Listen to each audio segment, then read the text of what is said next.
In this demonstration, we're going to show you how to run reports in Sage 50 accounts and also some of the options that you have available.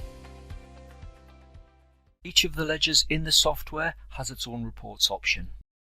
So in this example, we'll choose customers, and we're not going to select any of the records at this point, meaning that when we run the reports, it will run the report for all of the records that we've got listed.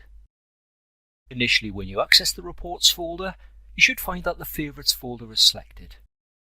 In this case, we've got nothing flagged as a favorite report, so the right hand side is blank. You'll also see there's a list of subfolders and the reports are grouped accordingly. In this case, we'll select aged debtors. As you can see, there are different variations of the report, all providing different levels of detail. If we choose the credit control folder, you'll see it provides us with a series of credit control based reports. Daybooks reports enable you to print out a list of specific transaction types. However, let's go back to the aged debtor reports, and we'll just run the very first report, so the aged debtor analysis contacts report. When you hover the mouse over a report, you'll find that you get a floating toolbar with options. These options are also available from the toolbar along the top of the screen. We'll preview the report, and a criteria values window appears.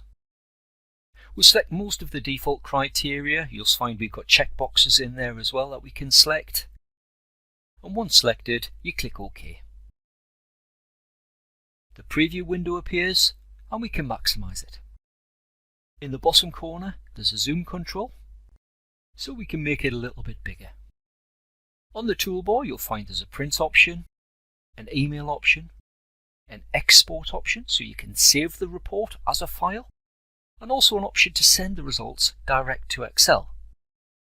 In this example, we're just going to click Close, and that takes us back to the report browser window.